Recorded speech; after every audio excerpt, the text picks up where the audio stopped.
കഥകളുമാകും. ഇപ്പം അതുപോലെ തന്നെയാണ് നമ്മുടെ ചിലപ്പതികാരം കഥ. അതിൻ്റെ ഒരു മറ്റൊരു വേർഷനാണ് ഇവിടെ കാണാൻ പറ്റുന്നത്. കുറച്ചും കൂടി മറ്റൊരു ഭാഷയാണ്, മറ്റൊരു ഡയലക്റ്റാണ്, മന്നാൻ ട്രൈബൽ ഡയലക്റ്റ്. അതും ഇപ്പോൾ നമ്മളുടെയൊക്കെ ഫോക്ക് റിസർച്ചിൻ്റെ ഒരു പ്രധാനപ്പെട്ട ഒരു പ്രശ്നം എന്ന് പറഞ്ഞാൽ ആർക്കൈവിങ്ങിൽ അത് സ്റ്റക്കായി നിൽക്കുന്നു എന്നുള്ളതാണ്. ഇതിൻ്റെ കൾച്ചറൽ ആസ്പെക്റ്റുകൾ അനലൈസ് ചെയ്യാതെ നമ്മൾക്കൊരു ജേർണലിസ്റ്റിക് അപ്രോച്ചിൽ ഇതിനെല്ലാം അടുക്കി എഴുതി വെക്കുന്നു എന്നുള്ളതാണ് ഇതിനകത്തെ ഒരു പ്രധാനപ്പെട്ട ഇഷ്യൂ.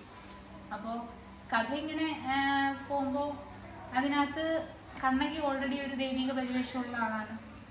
കണ്ണകിക്ക് ഒരു ദേവതാ സങ്കല്പത്തിൽ പെടുന്ന, അല്ലെങ്കിൽ ഒരു സത്യത്തിൽ വളരെയധികം ഈ അങ്ങോട്ടും ഇങ്ങോട്ടും കുറേ കൊടുക്കൽ വാങ്ങൽ നടന്ന ഒരു കഥയാണ് കണ്ണകിയുടെ കഥ. ആ കഥ ഈ കൂത്തുപാട്ടിലേക്ക് വരുമ്പോൾ കോവിലൻ മാധവിയുടെ കൂടെ ഒളിച്ചോടി പോകുന്നുണ്ട്. കണ്ണകി പതിവ്രതയായി നോക്കിയിരിപ്പുണ്ട്. അതൊക്കെ പ്ലോട്ടിന്റെ ഭാഗമാണെങ്കിലും ഈ പാതിവൃത്യമൊന്നും അല്ല അതിൻ്റെ സെൻട്രൽ പോയിന്റ്. അത് അവരുടെ ഒരു അമ്മ ദേവത എന്നൊക്കെ നമ്മൾ വിളിക്കുന്ന ഒരു ഡിവൈൻ പവറും ഒക്കെ ആയിട്ട് ബന്ധപ്പെട്ട് നിൽക്കുന്ന ഒരു സാധനമായിട്ടാണ് ഇവരുടെ കഥയിൽ വരിക. പക്ഷേ ദേവേന്ദ്ര ഗോസ്വാമി എന്ന് പറയുന്ന ആള് വളരെയധികം പാട്ടുകൾ അറിയാവുന്ന ഒരു മനുഷ്യൻ.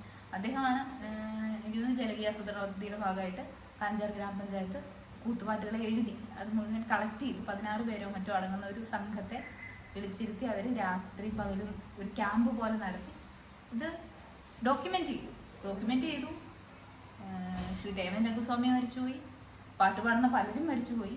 ഇനി ഉള്ള പാട്ടുകളും പല പാസേജുകളും മാത്രമേ നമുക്ക് ലഭ്യമായിട്ടുള്ളൂ. ഇതിൻ്റെ ഇടഭാഗങ്ങളൊക്കെ വിട്ടുപോയി. അവസാനം ഇത് വരുമ്പോൾ നമുക്കുള്ള ഭാഗങ്ങൾ വെച്ചിട്ടാണ് നമ്മൾ പിന്നെ പഠിക്കുന്നത്. ഈ ഡിലീറ്റ് ചെയ്യപ്പെടുന്നതിന്, ഈ മറന്നു പോകുന്നതിന്, ഈ നഷ്ടപ്പെട്ടു പോകുന്നതിനെല്ലാം ഒരു കാരണമുണ്ട്. ആ കാരണത്തിന് അധികാരം നമ്മൾ ലഭിക്കുന്നു. ആ അധികാരം വളരെ സട്ടിലായിട്ട് അവിടെ പ്രവർത്തിക്കും.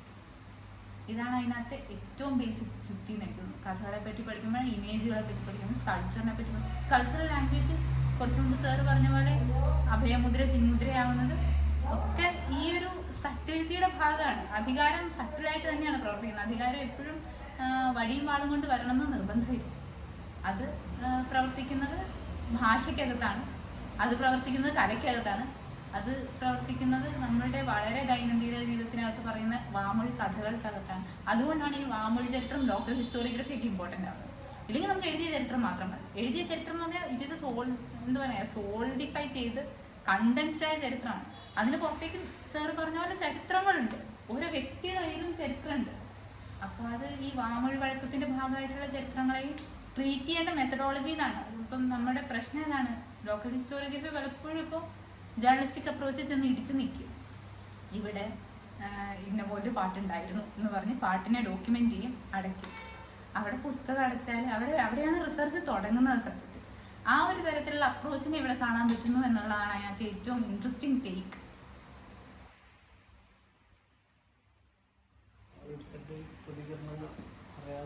പേര് പറഞ്ഞുകൊണ്ട് നിങ്ങളുടെ പ്രതികരണങ്ങളോ ചോദ്യങ്ങളോ ഒക്കെ പറയാവുന്നതാണ്.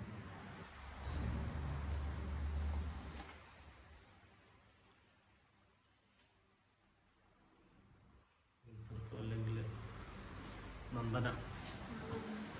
എനിക്കൊരു ചോദ്യമല്ല, എൻ്റെതായിട്ടുള്ളൊരു അഭിപ്രായമാണ് ഷെയർ ചെയ്യാനുള്ളത്. പലപ്പോഴും ഞാൻ ഹിസ്റ്ററിയിലാണ് ഗ്രാജുവേറ്റ് ചെയ്തത് എന്ന് പറയുമ്പോൾ പലരിൽ നിന്നും എനിക്ക് നേടേണ്ടി വരുന്നൊരു ചോദ്യമാണ് ഹിസ്റ്ററിയിൽ ഒത്തിരി ഡേറ്റ്സ് പഠിക്കാനില്ല എന്നുള്ളത്. അപ്പോൾ തുടക്ക സമയത്ത് എനിക്കത് എങ്ങനെ ഹാൻഡിൽ ചെയ്യണമെന്ന് എനിക്ക് അറിയില്ലായിരുന്നു. I was getting confused. അപ്പോൾ ഹിസ്റ്ററി എന്നുള്ളൊരു വളരെ വിശാലമായ ഒരു വിഷയത്തെ വെറും തീയതികളിലേക്ക് മാത്രം ചുരുക്കുന്നതിൽ എനിക്ക് വളരെ ശക്തമായ ഒരു എതിർപ്പുണ്ട്. അതിനെ ഇപ്പോൾ നമുക്ക് പലതരത്തിൽ വ്യാഖ്യാനിക്കാമല്ലോ. ഇപ്പോൾ മാം സൂചിപ്പിച്ചതുപോലെ ഒരു ഹിസ്റ്ററി എന്നുള്ളത് ഇപ്പോൾ പല ആംഗിൾസ് ഉണ്ട്. For example political, economic, social, അങ്ങനെയുള്ള തലങ്ങളിലൂടെ വീക്ഷിക്കുമ്പോൾ നമ്മുടെ മുന്നിൽ തെളിഞ്ഞു വരുന്ന പല ഇന്റർപ്രിറ്റേഷൻസ് ആവാം, നെറേറ്റീവ്സ് ആവാം. അതെല്ലാം gives us insights about who we are or who we were in the past. അതിന് തന്നെ പലതരത്തിലുള്ള കൊടുക്കൽ വാങ്ങലുകളുണ്ട്, അപ്രോപ്രിയേഷൻസ് ഉണ്ട്. ഇപ്പോൾ ഇവിടുത്തെ എക്സിബിഷൻ എന്നുള്ളത് കൂടുതൽ ആർട്ട് ആൻഡ് സ്കൾപ്ചർ അങ്ങനത്തെ റിലേറ്റഡ് ആയതുകൊണ്ട് തന്നെ എനിക്ക് തോന്നുന്നു അതിൻ്റെ തിയറിയിലേക്ക് പോകാതെ എനിക്ക് ആസ് എൻ ഇൻഡിവിജ്വൽ എങ്ങനെയാണ് ചരിത്രം എന്നൊരു വിഷയം എന്നിൽ കലയെ പറ്റിയിട്ടുള്ളൊരു താല്പര്യം ജനിപ്പിച്ചത് എന്നതിനെപ്പറ്റി സംസാരിക്കാനാണ് ഞാൻ ആഗ്രഹിക്കുന്നത്. So in my second year of college, I had this paper on understanding heritage and art and architecture.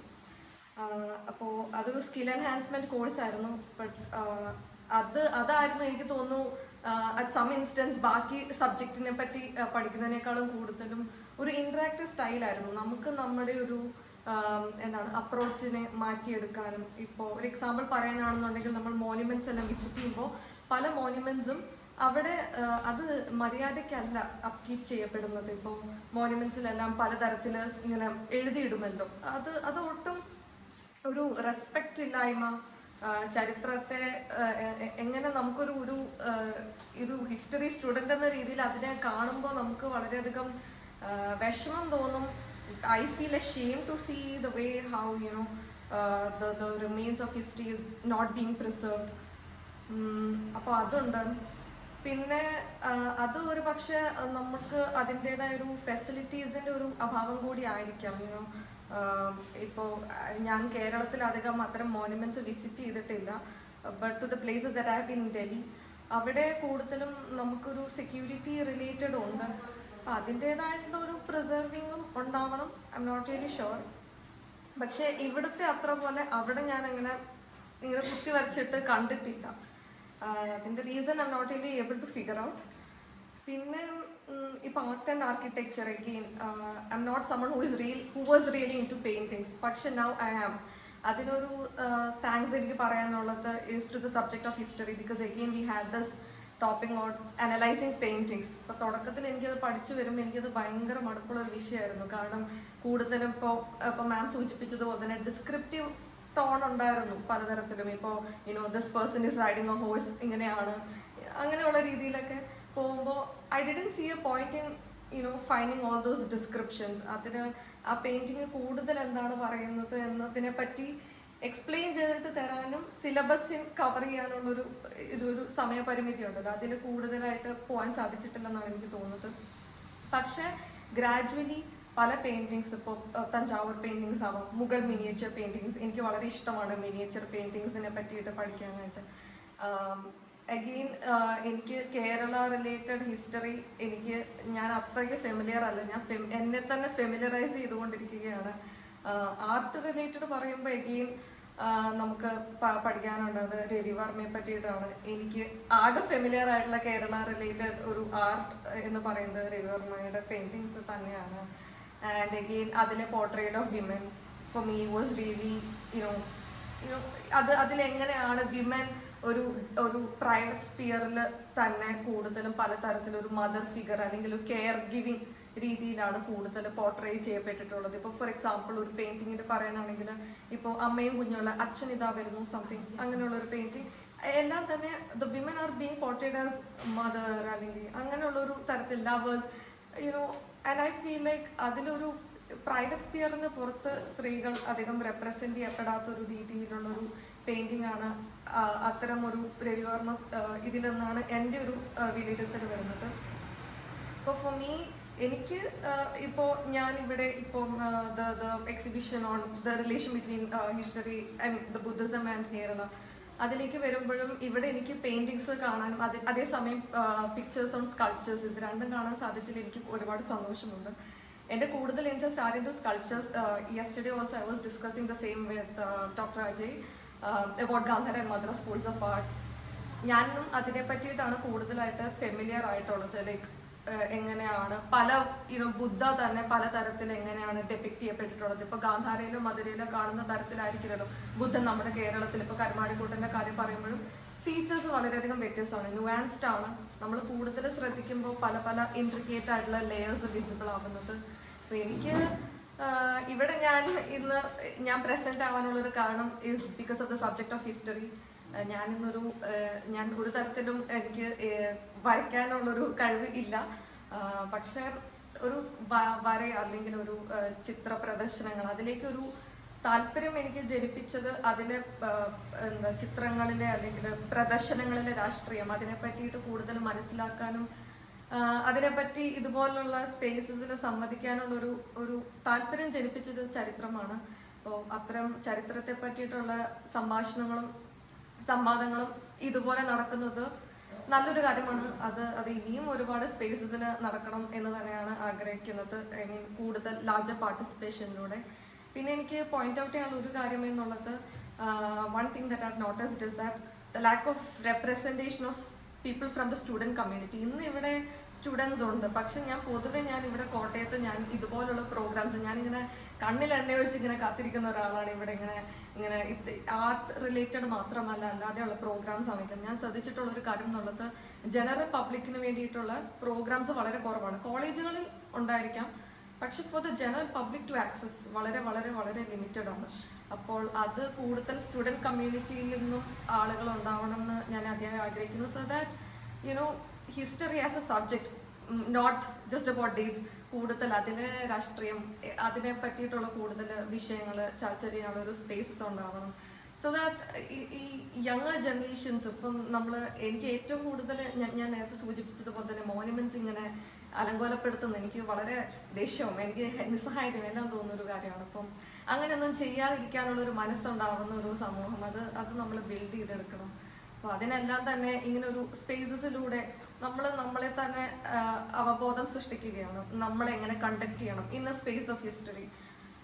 അപ്പോൾ thanks to the organisers behind this event, I mean to doctor Ajay and Aniruddh and to DC Books, the Lalitakal Academy, and for all the people who have gathered here, a big thanks to all of you. I mean, we are being a part of, a fruitful discussion on history, and thank you.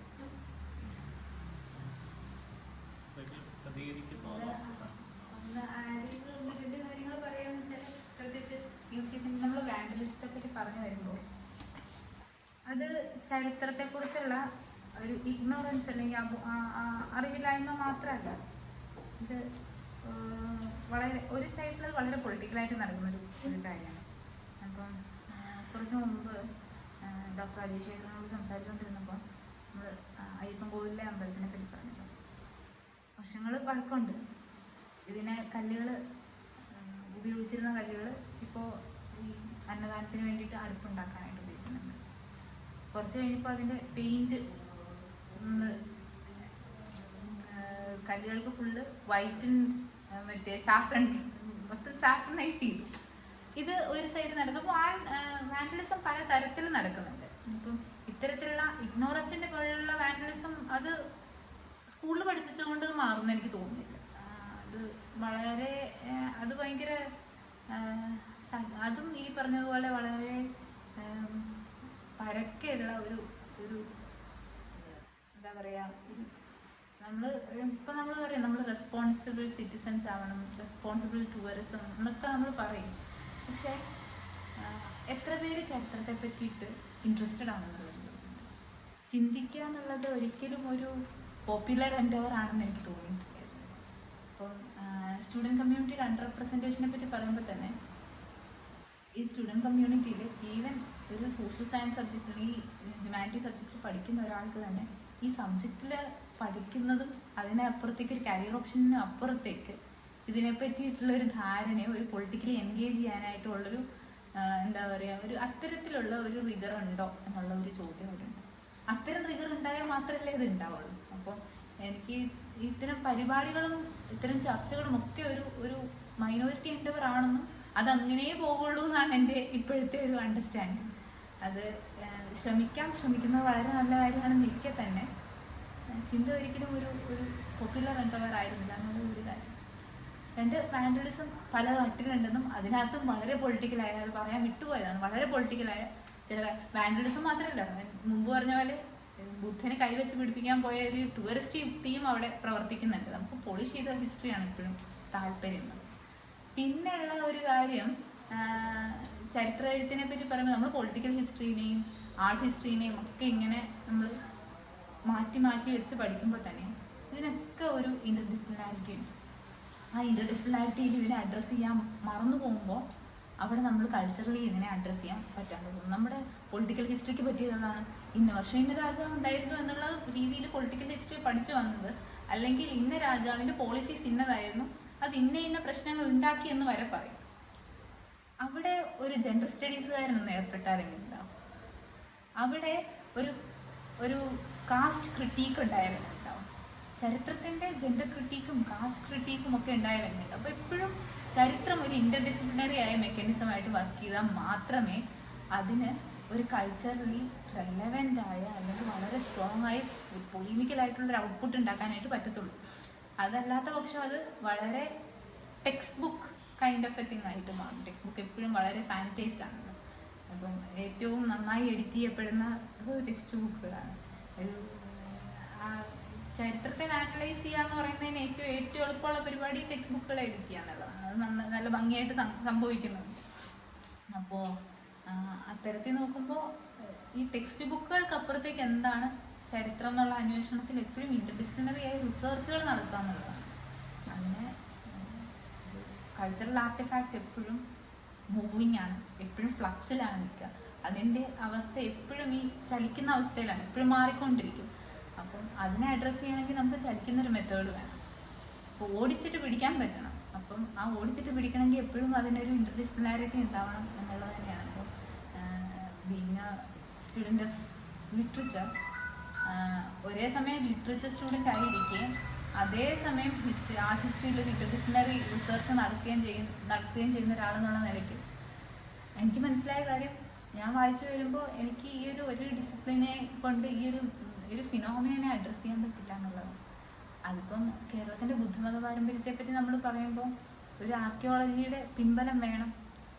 അതേസമയം അവിടെ നമ്മൾക്ക് ഒരു social ഹിസ്റ്ററിയുടെ വലിയൊരു ധാരണ ഉണ്ടായേ പറ്റൂ.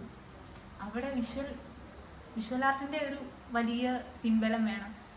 ഇതിനെയൊക്കെ ഇനിയിപ്പോൾ ചരിത്ര എഴുത്തിന് തന്നെയുള്ള ധാരണകൾ നമുക്ക് ശക്തമാണ്. ഹിസ്റ്ററിനെ അവിടെ എനിക്ക് തന്നെ ഹിസ്റ്റോറിയോഗ്രഫിയെ പറ്റിയും അതിനെ പുതുക്കി പറയാനുള്ള ഒരു തുറവി ഉണ്ടാവുക എന്നുള്ളത് അവിടെ ആവശ്യമാണ്. അപ്പം അക്കാഡമിക് ആയിട്ടുള്ള ഡിസ്കോഴ്സിനെ പറ്റി എനിക്ക് അങ്ങനെയാണ് തോന്നുന്നത്. എപ്പോഴും അത് ഓപ്പൺ ഹാൻഡഡ് ആയി കിടക്കുകയും റിഫൈൻ ചെയ്തുകൊണ്ടിരിക്കുന്ന മെത്തഡോളജികൾ ഉണ്ടാവുകയും റിസർച്ചിലാണെങ്കിൽ പഠനത്തിലാണെങ്കിലും മെത്തഡോളജി എപ്പോഴും ഡൈനാമിക് ആയിരിക്കണം. കൾച്ചർ ഡൈനാമിക് ആണെങ്കിൽ മെത്തഡോളജി ഡൈനാമിക് ആയിരിക്കണം എന്നുള്ള മട്ടിൽ അതിനെ ഡീൽ ചെയ്യാൻ പറ്റുന്നു.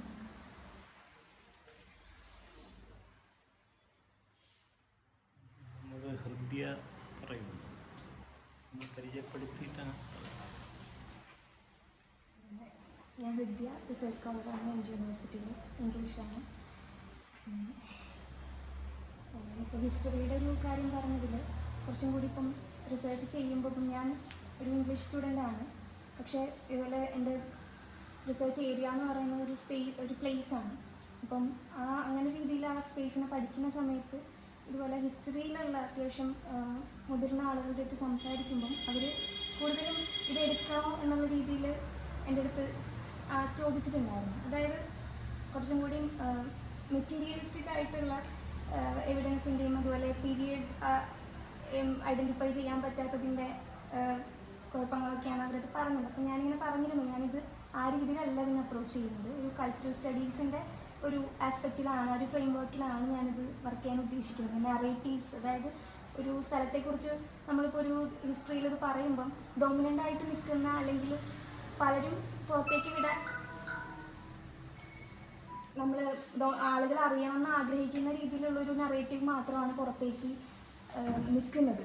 അപ്പം ഞാനിത് ഉദ്ദേശിക്കുന്നത് വെച്ച് കഴിഞ്ഞാൽ നമ്മൾ ഒരു ബയസ്ഡ് ആയിട്ടുള്ള ഒരു നറേറ്റീവ് മാത്രമല്ല, ആ ഒരു സ്പേസിനെ കുറിച്ച് പ്രത്യേകിച്ച് ഞാനിപ്പം ഇത് പഠിക്കുന്നതുകൊണ്ട് ഒരു സ്പേസിനെ കുറിച്ച് പഠിക്കുമ്പം പല രീതിയിലുള്ള ഇപ്പം ആ നാട്ടിലുള്ള ആളുകളെ തന്നെ നമ്മൾ പല ആളുകളുണ്ടാവും, പല കമ്മ്യൂണിറ്റി ഉണ്ടാവും, പല കാസ്റ്റ് ഉണ്ടാവും, പല ജെൻഡർ ഉണ്ടാവും, പല ഏജിലുള്ള ആളുകളുണ്ടാവും. ഇവർക്ക് എല്ലാവർക്കും പറയാനുള്ളത് പലതായിരിക്കും, പല നറേറ്റീവ്സ് ആയിരിക്കും.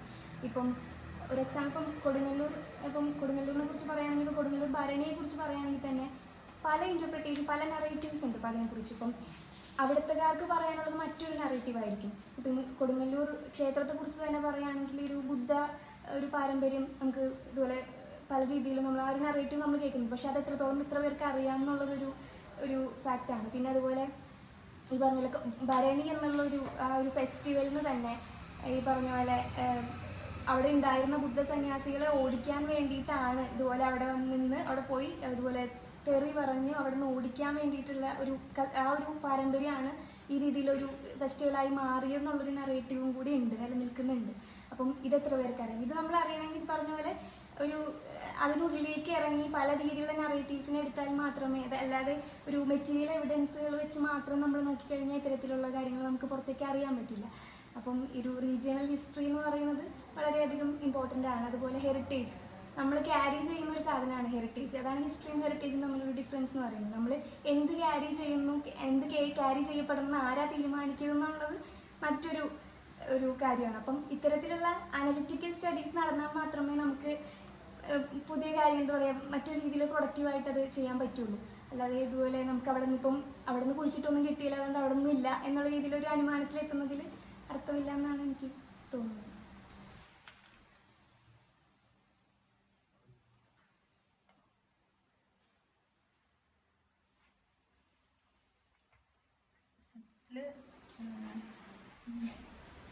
ചരിത്രത്തെ ഞാൻ ഈ പറഞ്ഞ പോലെ എൻ്റെ ബാക്ക്ഗ്രൗണ്ടിൻ്റെ മാസ്റ്റേഴ്സും ബാച്ചിലേഴ്സും ഒക്കെ ലിറ്ററേച്ചറിലായിരുന്നു. ശേഷം ഹിസ്റ്റോറിയോഗ്രഫി, അതും ആർട്ട് ഹിസ്റ്റോറിയോഗ്രഫി എന്ന് പറയുമ്പോൾ എൻറ്റയർലി ഡിഫറെൻ്റ് ആയൊരു ഡിസിപ്ലിനിലേക്കാണ് പോണത് എന്നുള്ള മട്ടിലാണ് എല്ലാവരും സംസാരിച്ചത്. അതിനകത്ത് തമാശ എന്താണെന്ന് വെച്ചാൽ ഒന്നെങ്കിൽ എൻ്റെ എടുത്തുചാട്ടം, അല്ലെങ്കിൽ അറിയില്ലായ്മ, അതും അല്ലെങ്കിൽ ഓവർ കോൺഫിഡൻസ്.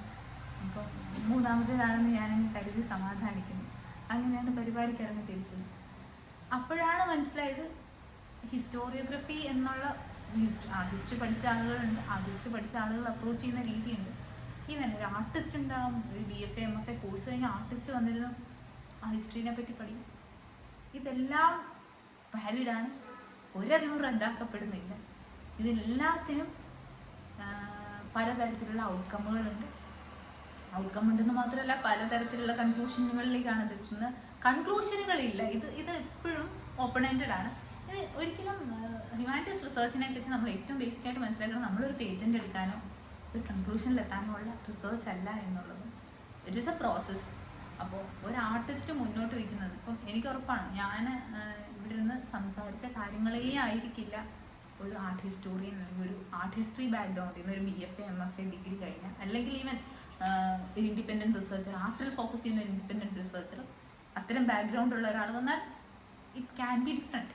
ഒരു പ്രാക്ടീഷണർ വന്നാൽ വളരെ ഡിഫറെൻ്റ് ആയിരിക്കും. ഒരു പക്ഷേ അത് ഇവിടെയുള്ള പെയിൻറ്റിങ്സിൻ്റെ ആ ഒരു ദൃശ്യഭാഷയെ പറ്റി, ടെക്നീക്കിനെ പറ്റിയൊക്കെ വളരെ വിശദമായിട്ടും വളരെ ആധികാരികമായിട്ട് സംസാരിക്കും. അപ്പം ഇതെല്ലാം കൂടെ ചേരുന്ന ഡിസ്കോഴ്സുകളാണ്. അപ്പം ഒരു വൃത്തം ഉണ്ടെങ്കിൽ ഈ വൃത്തത്തിൻ്റെ അരികുകളെ എങ്ങനെയാണ് നമ്മൾ പുഷ് ഫോർത്ത് ചെയ്യുക എന്നുള്ളതാണ് റിസർച്ചിൻ്റെ ഒരു ആത്യന്തികമായ ലക്ഷ്യം. അപ്പോൾ ഒരു ലോക്കൽ ഹിസ്റ്ററിയെ പറ്റി പഠിക്കുന്ന ഹൃദയ മുന്നോട്ട് വയ്ക്കുന്ന ഒരു മെത്തഡോളജിയും ആർട്ട് ഹിസ്റ്റോറിയോഗ്രഫിയെ പറ്റി പഠിക്കുന്ന ഞാൻ മുന്നോട്ട് വയ്ക്കുന്ന മെത്തഡോളജിയും ഒക്കെ ചേരുന്ന ഇത്തരത്തിലുള്ള പല ചെറിയ ചെറിയ റിസർച്ചുകൾ ഒരുപാട് നടന്നാൽ മാത്രം വലുതാവുന്നൊരു വൃത്തമാണ്. അപ്പോൾ എപ്പോഴും ഇത് തുടർച്ചകളുടേതാണെന്നുള്ളതാണ് അതിനകത്ത് പ്രധാനപ്പെട്ടൊരു കാര്യം. പിന്നെ ഈ ഡിസിപ്ലിനറി ബൗണ്ടറികളെ എന്ന് ക്വസ്റ്റ്യൻ ചെയ്യാൻ നമ്മൾ ധൈര്യപ്പെടുന്നു, അന്ന് മാത്രമേ ഒരു എന്താ പറയുക ഒരു ശരിക്കും പറയാം ഒരു അക്കാഡമിക് റിഗർ എന്നൊക്കെ പറയാവുന്ന ഒരു സംഭവമാണ് ഉണ്ടാവുള്ളൂ. ഒരു അറിവുൽപാദനത്തെ കുറച്ചും കൂടെ ജനകീയമാക്കാൻ പറ്റുള്ളൂ, അറിവുൽപാദനത്തെ കുറിച്ച് ഒരു കാര്യക്ഷമമാക്കാൻ പറ്റത്തുള്ളൂ എന്നൊക്കെ എനിക്ക് തോന്നുന്നു.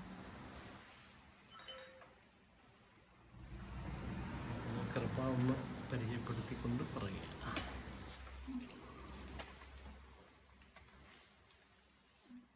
എൻ്റെ പേര് കൃപ, സ്കൂൾ ഓഫ് ലിറ്ററേച്ചറിൽ ഗവേഷകയാണ്. അപ്പോൾ എനിക്ക് ഇവിടെ ഇത് വന്ന് ഈ പ്രദർശനം കാണുകയും ടോക്ക് കേൾക്കുകയും ചെയ്തതെന്ന് പറയാൻ തോന്നിയത് ഇവിടെ അഡോപ്റ്റ് ചെയ്തിരിക്കുന്ന ഒരു മെത്തേഡിനെ പറ്റി തന്നെയാണ്. അതെങ്ങനെയാണ് ഒരു പൊളിറ്റിക്കൽ മെത്തേഡാവുന്നത് എന്നതൊന്ന് ഊന്നി പറയണം എന്ന് വിചാരിക്കുന്നു. നമ്മൾ ചോദിക്കുന്നത് എന്താണ് ചരിത്രത്തെ ഉണ്ടാക്കിയത്, ഈ ചരിത്രത്തെ ഉണ്ടാക്കിയ ഡാറ്റ എന്താണ് എന്നുള്ള ചോദ്യത്തെക്കാൾ ചരിത്രത്തെ ഉണ്ടാക്കിയ മെത്തേഡ് എന്താണ് എന്നുള്ള ചോദ്യം, അല്ലെങ്കിൽ അതിന് ഫണ്ടമെൻ്റൽ എന്നൊക്കെ നമ്മൾ വിളിക്കുന്ന അതിൻ്റെ അടിയടലുകളിൽ കിടക്കുന്ന ആ സ്ട്രക്ചർ ഏതാണ് ഈ പറഞ്ഞ നമ്മൾ ഇന്ന് കാണുന്ന നമ്മൾ ചുമന്നുകൊണ്ട് നടക്കുന്ന ഒരു കൾച്ചറിനെ രൂപപ്പെടുത്തിയെടുത്തത് എന്ന്. അത് ഭാരമാണോ ലാഭമാണോ ഗുണമാണോ എന്നൊക്കെയുള്ളത് പലർക്കും പലതായ സ്ഥിതി.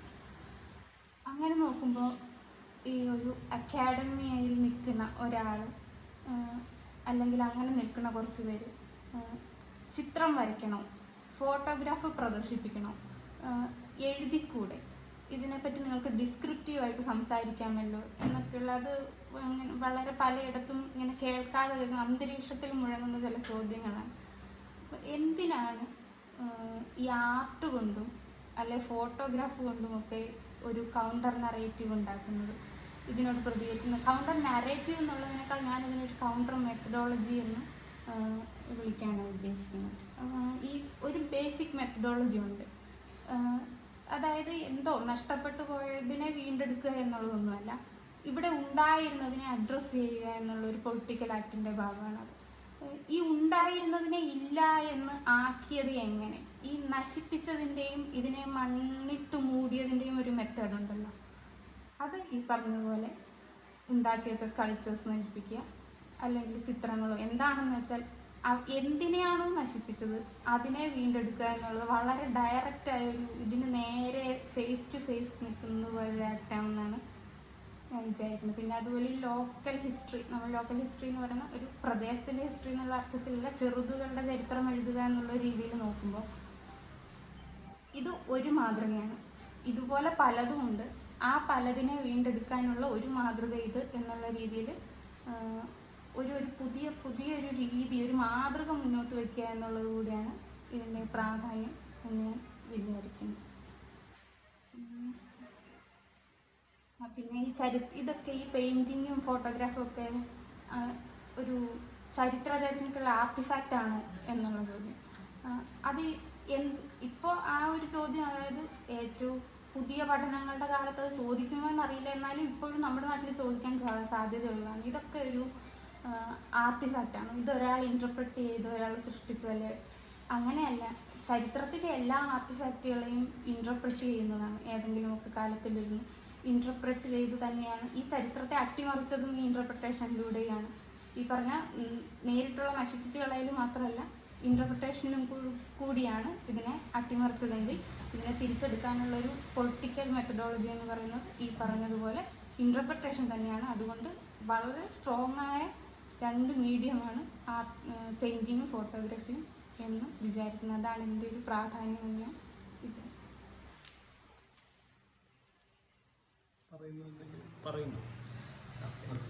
ചേർത്ത് പറയാനായിട്ട് എനിക്ക് തോന്നിയൊരു കാര്യം, ഒന്ന് കൃപ പറഞ്ഞ പോലെ ഈ ദത്തങ്ങളെ പറ്റി, നമ്മൾ ഡേറ്റയെ പറ്റി സംസാരിക്കണം എന്നാണല്ലോ നമ്മൾ പറയുന്നത്. നമ്മളൊരു സ്റ്റേറ്റ്മെന്റ് എടുത്താൽ ഡേറ്റ എവിടെയെന്ന് ചോദിക്കുമല്ലോ. ഒന്ന് ഇപ്പം അജുക്കനാരാണ് ബുദ്ധമത പാരമ്പര്യത്തെ പറ്റി പഠിച്ചത് വാമൊഴി വഴക്കങ്ങളെ വെച്ചിട്ടാണ്, ഓറൽ ഡേറ്റയാണ്.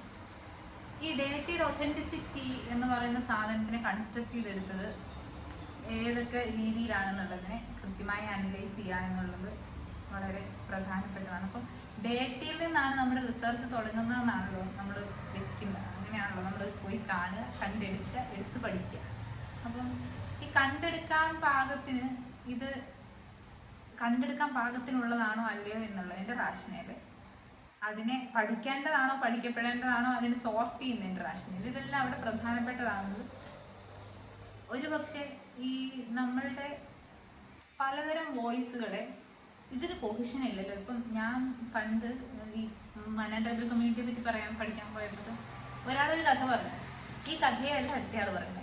അപ്പോൾ കൊഹിഷൻ ഉണ്ടാക്കാൻ വേണ്ടി എന്ത് ചെയ്യും, ആദ്യത്തെ കഥ എടുക്കുക, അത് നമുക്ക് കുറച്ചും കൂടെ ഡ്രാമ ഇൻവോൾവ് ആണ്, കുറച്ചും കൂടെ രസമുണ്ട്. അപ്പം മറ്റേ കഥ അങ്ങ് മാറ്റി വെച്ചു. ഇത് വളരെ സിമ്പിൾ ലോജിക്കായിട്ട് എൻ്റെ നിഷ്കളങ്കമായ ലോജിക്കിൽ എന്ന് സംഭവിച്ച സാധനം. അത് കഴിയുമ്പോഴാണ് ഇത് രണ്ടും അവിടെ വാലിഡ് ആണെന്നും ഇത് രണ്ടല്ലാതെ മറ്റു പലതും ഉണ്ടെന്ന് കൃപ പറഞ്ഞതുപോലെ പറയപ്പെടുന്ന ആ ഒരു രീതിയിലേക്ക് അതിൻ്റെ ചിന്ത പോകുന്നത്. പിന്നെ ഇത് പെയിൻറ്റിങ് ആയിട്ടോ അല്ലെങ്കിൽ ഇത് നമുക്കെപ്പോഴും ഒരു അതോറിറ്റിയുടെ ഒരു ഇപ്പം നമ്മൾ ലൈഫ് സ്റ്റൈൽ ചെയ്യുന്ന സോഷ്യൽ മീഡിയയിൽ അല്ലെങ്കിൽ നമ്മൾ സോഷ്യൽ മീഡിയയിൽ എഴുതിയിടുന്നതിൻ്റെ അതോറിറ്റി അല്ല ഭാഷാ ഇൻസ്റ്റിറ്റ്യൂട്ട് പുറത്തിറക്കുന്ന ഒരു പുസ്തകത്തിന്. ഈ അതോറിറ്റി അല്ല MG സർവകലാശാലയിൽ നിന്ന് പുറത്തു വരുന്ന തീസിസ് ചിലപ്പോൾ MG സർവകലാശാലയുടെ അലമാരിക്കകത്ത് ഇരിക്കുകയായിരിക്കും, പക്ഷെ അതിന് ഹോൾഡ് ചെയ്യുന്നൊരു പവർ പൊസിഷൻ ഉണ്ട്. ഇതേ സാധനം തന്നെ നമ്മൾ ലളിതകല അക്കാദമിയിൽ ഒരു ആർട്ട് ഗാലറിയിലെ 3 ദിവസത്തെ എക്സിബിഷനുള്ള ഒരു പവർ പൊസിഷൻ അല്ല പെർമനന്റ് മ്യൂസിയത്തിൽ, നേപ്പിയർ മ്യൂസിയത്തിൽ ഇരിക്കുന്ന ഒരു ദാരുശില്പത്തിന്. അപ്പോൾ പക്ഷെ എന്തുകൊണ്ട് ഇത് എന്ന് ചോദിക്കുമ്പോൾ this is as dynamic as culture എന്നുള്ളതാണ് അതിൻ്റെ ഉത്തരം. The exhibition is as dynamic as culture എന്നുള്ളതാണ്. എക്സിബിഷൻ മാറും. ഇവിടെ അടുത്ത ദിവസം വരുന്ന എക്സിബിഷൻ മറ്റൊരു ഐഡിയോളജി ഉള്ള, ഒരു പക്ഷേ ഇതുമായി ഒരു ബന്ധവും ഇല്ലാത്ത, ഒരു പക്ഷേ ഇതുപോലെ നേരെ റിവേഴ്സായ ഐഡിയോളജി വെക്കുന്ന ഒരു സാധനം ഇവിടെ പ്രദർശിപ്പിക്കപ്പെടാം. പറഞ്ഞു എന്നുള്ളതാണ് അവിടുത്തെ ഏറ്റവും പ്രധാനപ്പെട്ട കാര്യം. അത് പറഞ്ഞു എന്നുള്ളത് കൊണ്ട് തന്നെ അതൊരിക്കലും റദ്ദാക്കപ്പെടാതെ അത് രേഖപ്പെടുത്തപ്പെട്ടു എന്ന് നമുക്ക് മനസ്സിലാക്കി. ഇങ്ങനെ പല വോയിസുകൾ വന്നും പോയും തന്നെയാണ് കൾച്ചറിൽ പ്രവർത്തിക്കുന്നതെന്ന് സാരം. അപ്പോൾ അത്തരത്തിൽ ഈ പറയാനെടുക്കുന്ന എഫേർട്ടിനെ, അതിൻ്റെ ടൂളിനെ, അതിനെ ഉണ്ടാക്കിയെടുത്ത പൊളിറ്റിക്കൽ റിഗറിനെയാണ് നമ്മൾ ഊന്നൽ കൊടുക്കേണ്ടത്. എനിക്ക് തോന്നുന്നു ഇതിനെ ഒരു പക്ഷേ അക്കാഡമിക്ക് പുറത്ത് നിൽക്കുന്ന ആൾ ഇതിന്റെ ദൃശ്യഭാഷയെ ഏത് തരത്തിലാണ് സമീപിക്കാന്ന് എനിക്ക് ഊഹിക്കാം. കാരണം MFAയോ ആർട്ട് ഹിസ്റ്ററിയോ പഠിക്കാത്ത ഒരാൾ കലാചരിത്രം പഠിക്കാൻ കലാചരിത്രം PhDക്ക് എടുത്തപ്പോൾ ഉണ്ടായ ഒരു അനുഭവം വെച്ച് ഒരു അക്കാഡമിക്കലി ട്രെയിൻഡ് ആർട്ടിസ്റ്റ് എന്ന ബ്രാൻഡ് ഇല്ലാത്ത ഒരാൾ വരച്ചാൽ എന്താവാം സംഭവിക്കാൻ എന്നുള്ള പല സാധ്യതകളിൽ ഒന്നിനെ എനിക്ക് ഊഹിക്കാം. ആ ഒരു സാധ്യതയെ മുൻനിർത്തി പറയുകയാണെങ്കിൽ ഇതിന്റെ ചിത്രഭാഷയുടെ മനോഹാരിതയോ ഈസ്തറ്റിക്സോ ഒക്കെ അവിടെ പരിഗണിക്കപ്പെടുന്നതിന് മേലെ ഒരുപക്ഷെ ഇതിന്റെ പൊളിറ്റിക്കൽ ഇന്റൻഷൻസ് പരിഗണിക്കപ്പെടും എന്നുള്ളതാണ്. ആ പൊളിറ്റിക്കൽ ഇന്റൻഷൻസ് പരിഗണിക്കപ്പെട്ടാൽ തന്നെ അത് ഈസ്തറ്റിക്കാണ്. ഈസ്തറ്റിക്സ് പൊളിറ്റിക്കൽ അല്ല എന്ന് പറഞ്ഞ ഒരു അബദ്ധമാണ്. അത് ഏറ്റവും വലിയ തമാശയാണ്. നമുക്ക് നമ്മുടെ സമരങ്ങളെ ഒന്ന് ആലോചിച്ച് നോക്കി. ഏറ്റവും ഈസ്തറ്റിക്കായ സാധനങ്ങൾ നമ്മുടെ സമരങ്ങളായിരുന്നു. വളരെ സിംബോളിക്കാണ്, വളരെ സൈൻ ലാംഗ്വേജ് ഉണ്ട്. പോയിട്ട് ഉപ്പ് വാരുന്നത് തൊട്ട്, അല്ലെങ്കിൽ ഇപ്പം എന്താ ഇരിക്കാനായിട്ട് കസേര ഇല്ലാന്ന് കരുതിയിട്ട് ഒരു കൂട്ടം തൊഴിലാളി സ്ത്രീകൾ നിൽക്കുന്ന നിൽപ്പ് സമയം പോലും ഒരു ഇൻസ്റ്റലേഷൻ, ഒരു പെർഫോമൻസ് ആർട്ടാണ്.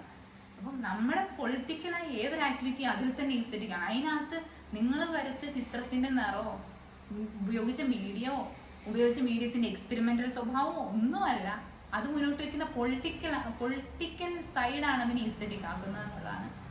മറ്റുള്ളത് പഠിക്കാം, അത് ഇല്ല എന്നല്ല, അതും പഠിക്കാം. പക്ഷെ ഈ ഒരു കാര്യം കൂടി അതിനകത്ത് നമ്മൾ ചേർത്ത് ആലോചിക്കുന്നത്. ഈസ്തറ്റിക്സിനെ പൊളിറ്റിക്സിനെ ഈ പാലും വെള്ളവും പോലെ വേർതിരിക്കാൻ പറ്റത്തില്ല എന്നുള്ളതാണ് അതിനകത്തെ പ്രധാനപ്പെട്ട ഒരു വസ്തുത എന്ന് എനിക്ക് തോന്നുന്നു. ഇത് ഈസ്തറ്റിക്കാണ്, ഇത് പൊളിറ്റിക്കലാണ്. പൊളിറ്റിക്കലായതിന് ഒരിക്കലും ഈസ്തറ്റിക് ആകാൻ പറ്റില്ല. ഈസ്തറ്റിക് ആയാൽ അതിന്റെ കനം കുറഞ്ഞു പോകും എന്ന് പറയുന്നത് ഒരു അന്ധവിശ്വാസമാണ് എന്ന് എനിക്ക് തോന്നുന്നു.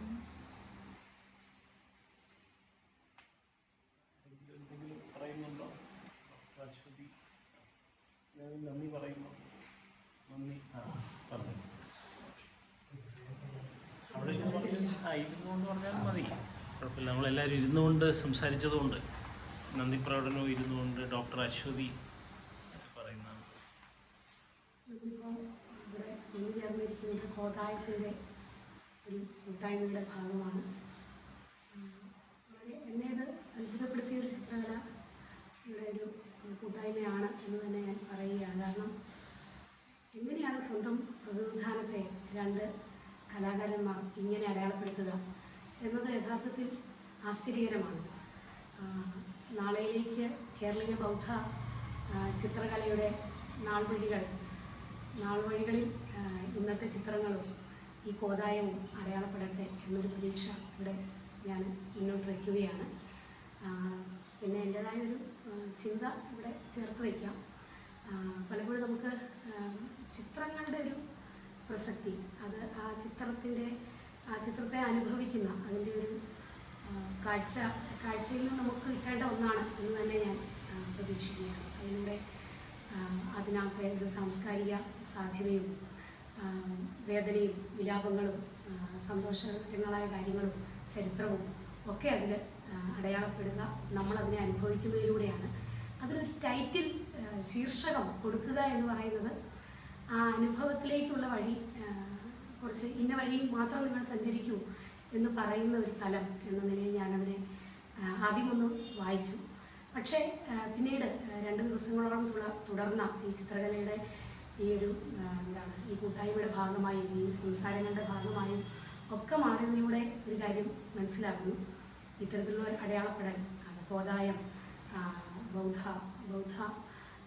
ഗൗതമ, കോത, ഗൗതമം അല്ലെ, അനിത്യം എന്നത് സമുദായം എന്നതാണോ എന്നൊരു പകരം സമുദയം എന്ന ചിന്തയുമൊക്കെ കോട്ടയത്തെ കോതായമായി ചേർത്ത് വെക്കുമ്പോൾ എന്ത് പെട്ടെന്നാണ് ഇത് നമ്മുടെ ഒരു കേരളീയമായ ബൗദ്ധ സംസ്കാരം ഇവിടെ അടയാളപ്പെടുന്നത് എന്നുള്ളത്. അത് ഇപ്പോൾ ഇന്നത്തെ സെഷനിലാണെങ്കിൽ നമുക്ക് അമലു ആണ് നമുക്ക് നമ്മളുടെ ഈ ഇവരുടെ 2 പേരുടെയും ചിത്രങ്ങളെ വിശകലനം ചെയ്യാൻ, അതിൻ്റെ ചരിത്ര വഴിയെ, അതിൻ്റെ സൗന്ദര്യാത്മകതയും ഒക്കെ ചിത്ര വഴിയിലൂടെ നടക്കുവാൻ നമ്മളെ പ്രേരിപ്പിക്കുന്ന പ്രഭാഷണം നടത്തിയത്.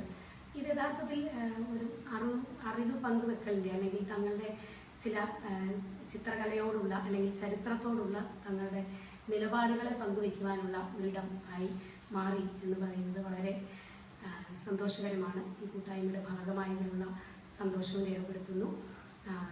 ഡോക്ടർ അജയ് ശേഖറോടും അനിരുദ്ധരാമനോടും ഒപ്പം ഇവിടെ ഗവേഷകരായി വന്നിട്ടുള്ള വിദ്യാർത്ഥികൾ ഓരോരുത്തരോടും, അവിടെ വിദ്യാർത്ഥികൾ എന്നിവരെ പറഞ്ഞാൽ പറ്റില്ല, കാരണം അവരാണ് നാളെയിലൂടെ സമൂഹത്തെ മുന്നോട്ട് സഞ്ചരിപ്പിക്കാനുള്ള പ്രേരക ഘടകങ്ങൾ കൂടി ആകേണ്ടത് എന്ന് തന്നെ പ്രതീക്ഷിക്കുന്നു. നാളെ ഈ കോതായം അവസാനിച്ചാലും ഇതിൽ നിന്നും തികച്ചും വ്യത്യസ്തമായ മറ്റൊരു വീക്ഷണത്തിൽ മറ്റൊരു ചിത്ര പ്രദർശനം ഇവിടെ വന്നെത്തിയാലും ഇതിൻ്റെ ഒരു സാധ്യത കേരളത്തിൻ്റെ സാംസ്കാരിക ചരിത്രത്തിൽ അടയാളപ്പെടും എന്നതിന് എനിക്ക് സംശയലേശമില്ല. കാരണം ഭാഷയിലൂടെയും സാഹിത്യത്തിലൂടെയും ഒക്കെ സഞ്ചരിക്കുന്ന ആളെന്ന നിലയിൽ ഞാനതിനെ ആ ഒരു മാറ്റത്തെ കാണുന്നുണ്ട്. ഇവിടെ ഇത്രയും പേർ വന്നിരുന്നവരിൽ ഉള്ള പ്രതികരണങ്ങളിൽ തന്നെ അത് സ്വീകരിക്കുന്നുമുണ്ട്. അമലുവിനുള്ള നന്ദി ഒരിക്കൽ കൂടി ഹൃദയത്തിൻ്റെ ഭാഷയിൽ പറയുകയാണ്. അമലു ഇപ്പോൾ അടുത്ത കാലത്ത് വിജയകുമാർ മേനോൻ ഫൗണ്ടേഷൻ്റെ അവാർഡും അമലുവിനാണ്. അപ്പോൾ അതിൻ്റെ പേരിൽ നമ്മുടെ പ്രത്യേക അഭ്യന്തരങ്ങൾ നമ്മുടെ ഒരു ടോക്കൺ ഓഫ് അപ്രീസിയേഷനായിട്ട് എൻ്റെ ഒരു പുസ്തകം ഞാൻ അമലുവിന് കൈമാറുകയാണ്. അപ്പോൾ എല്ലാ ആശംസകളും നന്ദിയും സ്നേഹവും അർപ്പിക്കുന്നു. കൂടുതൽ ഗവേഷണവും ബന്ധനജനയും പ്രഭാഷണങ്ങളും നടത്തട്ടെ എന്ന് ആശംസിക്കുന്നു. ഒരു സെക്കൻഡ്